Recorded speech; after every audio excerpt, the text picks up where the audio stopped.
പക്ഷെ അങ്ങനെ പറയുമ്പോൾ നമ്മളൊരു കാര്യം ഇപ്പം അന്ന് പണ്ട് നടന്ന സംഭവം ഇപ്പം ഹേമ കമ്മിറ്റി റിപ്പോർട്ട് തന്നെ പണ്ട് നടന്ന സംഭവം വീണ്ടും ഏതോ ഒക്കെ സ്ത്രീകൾ വന്നിട്ട് എന്തോ ഒക്കെ പറഞ്ഞു പോകുന്നു.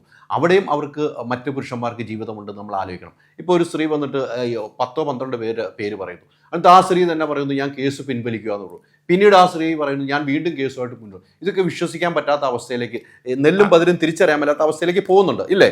അങ്ങനെ സംഭവിക്കാൻ പറ്റും. തീർച്ചയായിട്ടും ഉണ്ട്, അതൊക്കെ ഉണ്ട്. അതൊക്കെ നമുക്കും തോന്നാറുണ്ട് ഇതെന്താ ഇങ്ങനെയൊക്കെ പറയുന്നതെന്നൊക്കെ. അതൊക്കെ ഇതിനകത്ത് ഏത് സംഭവത്തെ പറ്റി വന്നാലും കുറച്ചൊക്കെ സത്യങ്ങളും വരും, കുറച്ച് അസത്യങ്ങളെല്ലാം കയറും. അതൊരു രീതിയാണ്, അങ്ങനെ പോകും. പക്ഷെ പോയി മൊഴി കൊടുത്തിട്ടുള്ളവരൊന്നും ഒന്നുമില്ലാതെയൊന്നും പോയി ആരും മൊഴി കൊടുക്കത്തില്ല. അവർക്കൊന്നും അറിയത്തില്ല ഇതിങ്ങനെ ആവും, പിന്നീട് ഇത് വരും, വലിയ പ്രശ്നമാവും, ഇവരെയൊക്കെ പിടിക്കും എന്നറിയാം. അവർ പോയി മൊഴി കൊടുക്കുന്നവർ തീർച്ചയായിട്ടും അവരനുഭവിച്ചിട്ടുള്ള കാര്യങ്ങളായിരിക്കും എന്ന് വിശ്വസിക്കുന്ന ഒരാളാണ് ഞാൻ. കാരണം അവർക്ക് ദർശനമൊന്നും ഇല്ലല്ലോ. ഇങ്ങനെ ഇത് കൊടുത്തു കഴിഞ്ഞാൽ കുറേ നാൾ കഴിയുമ്പോൾ ഇത് വെളിയിൽ വരുമ്പോൾ ഇവന്മാർ കിടന്ന് ഓടും, അങ്ങനെയാവും. അവരൊന്നും അറിയിക്കരുത് എന്നും പറഞ്ഞാണ് കൊടുത്തിരിക്കുന്നത് തന്നെ മൊഴി, പലരും കൊടുത്തിരിക്കുന്നത്.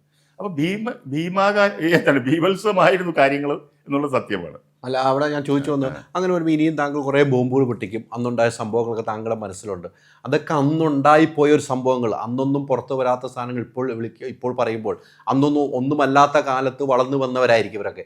അവർക്കെതിരെ താങ്കൾ വീണ്ടും വിരൽ ചൂണ്ടുമ്പോൾ അവർക്കുണ്ടാകുന്ന മാനസിക പ്രശ്നങ്ങൾ, അവർക്കുണ്ടാകുന്ന അനുഭവം ഒക്കെ വീണ്ടും പ്രേക്ഷകർ മുമ്പിലേക്ക് ഇട്ടുകൊടുക്കേണ്ട കാര്യം. അങ്ങനത്തെ ഒരു വ്യക്തിപരമായ അറ്റാക്ക് ഒന്നും ഞാൻ ചെയ്തു. അതാണ് ഞാൻ ചോദിച്ചത്. ഞാൻ അങ്ങനത്തെ ഒന്നും ഒരിക്കലും വരുന്നില്ല. വ്യക്തിപരമെന്ന് വെച്ചാൽ അതായത് ഒരാളുടെ മറ്റും എന്തെങ്കിലും അയാളുടെ വ്യക്തിപരമായ കാര്യം അതിലോട്ടൊന്നുമല്ല. ഇങ്ങനെയുള്ള കാര്യങ്ങൾ ഞാൻ പറഞ്ഞത്. ഇത് അതായത് ഇപ്പം ഒടുവിൽ ഉണ്ണികൃഷ്ണൻ തല്ലിയത് തെറ്റായിപ്പോയി, ഒരു പൊതുസമൂഹം അറിയേണ്ട കാര്യമാണ്. അങ്ങനത്തെ ഉള്ള കാര്യങ്ങളെ ഞാൻ പറയത്തുള്ളൂ. അല്ലാണ്ട് അയാൾ ഇങ്ങനെ പോയപ്പോൾ ആ പെണ്ണുമായിട്ട് അങ്ങനെ പോയി അവിടെ കിടങ്ങി കിടന്നു, അവൻ ഇങ്ങനെ പോയി റൂമിൽ, അത് ആ മാതിരി പരിപാടിയൊന്നും ഞാൻ പറയത്തില്ല. അത് ഒരിക്കലും പറയില്ല. അതാണ് ഞാൻ പറയുന്നത്, അവരുടെ സ്വകാര്യ ജീവിതത്തിലോട്ടല്ല കിടക്കുന്നത്. പൊതുവായ കാര്യങ്ങളുണ്ട് ഇവർ ചെയ്യുന്നത്. പൊതുസമൂഹത്തിന് മാതൃകയായിട്ട് നിൽക്കേണ്ട പല കാര്യങ്ങളുണ്ട്. അതല്ല അവിടെയൊക്കെ അവർക്ക് പറ്റിയ വീഴ്ചകൾ ഞാൻ ചൂണ്ടിക്കാണിക്കും. അത് അപ്പോൾ പറയും ഇയാൾ ഇങ്ങനെ ചെയ്തോ അങ്ങനെ ചെയ്തോ, അത് തെറ്റായി പോയെന്ന് പൊതുസമൂഹം പറയും.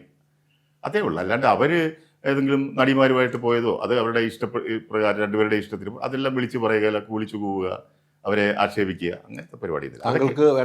ആ കുടുംബ ബന്ധങ്ങളോ അങ്ങനത്തെ തകരുന്ന കാര്യങ്ങളൊന്നും അല്ല ഞാൻ പറയാൻ പോണത്. അതൊന്നും നിങ്ങൾ കേൾക്കുമ്പോഴേ അറിയത്തുള്ളൂ. ഇപ്പൊ ഞാൻ രഞ്ജിത്ത് ഒടുവിൽ ഉണ്ണികൃഷ്ണനെ തല്ലി എന്ന് പറഞ്ഞാൽ രഞ്ജിത്തിന്റെ ഭാര്യ വീഴ്ച പോകുന്നു, ശരി, അയ്യോ ഇയാൾ ഇത്ര മോശമാണ്, അങ്ങനെയല്ല. അത് തെറ്റ്. അതുപോലത്തെ കാര്യങ്ങളെ പറയത്തുള്ളൂ. അല്ലാതെ കുടുംബം തകർക്കുന്ന കാര്യമൊന്നും ഞാൻ പറയത്തില്ല, ഒരിക്കലും പറയില്ല.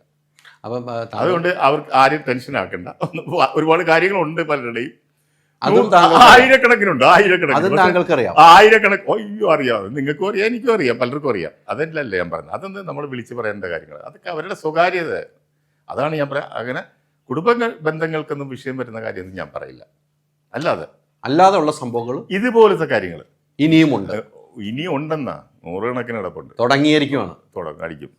താങ്കൾക്ക് സിനിമയൊക്കെ ഇപ്പം സിനിമകൾ കുറവ്, ആ സിനിമകളൊക്കെ കുറഞ്ഞപ്പോൾ ഒരു അസ്വസ്ഥതയാണ് ഇങ്ങനെയൊക്കെ ആളുകൾ വിളിച്ചു പറയുന്നത് എന്ന് നിങ്ങൾ വിചാരിച്ചോ? അങ്ങനെ വിചാരിച്ചോ? എങ്ങനെ വേണേലും വിചാരിച്ചു. എനിക്ക് തോന്നുമ്പോഴല്ലേ ഞാൻ തുടങ്ങേണ്ടത്. ഞാനൊരു ചാനൽ തുടങ്ങും. നിങ്ങളുടെ അസ്വസ്ഥതയെ നിങ്ങൾ വിചാരിക്കുന്നത് എന്തെങ്കിലും ആവാം.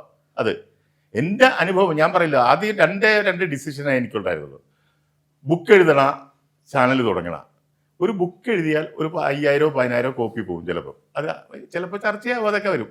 പക്ഷെ ഒരു ചാനൽ തുടങ്ങിയാൽ എനിക്ക് മനസ്സിലായി ഇത് 50 ലക്ഷത്തിലധികം പേര് കണ്ടു കഴിഞ്ഞു. 5 മില്യൺ പേരാണ് കണ്ടു കഴിഞ്ഞത് ഇതിനകത്ത് പലരും ഈ സാധനം. അപ്പോൾ ഇതുപോലുള്ള ഇതൊക്കെ വരുമ്പം ഏറ്റവും എളുപ്പം ആളുകളിൽ എത്തിക്കാൻ പറ്റുന്ന ഇതാണ് ബുക്ക് എഴുതുന്നതിനേക്കാളും. പക്ഷെ ഇപ്പം ബുക്കിൻ്റെ എഴുതാൻ വേണ്ടി സമീപിച്ചിട്ടുണ്ട്. ഞാനിപ്പം ചർച്ച നടന്നുകൊണ്ടിരിക്കുക ഇതിന് അനുഭവങ്ങളെല്ലാം.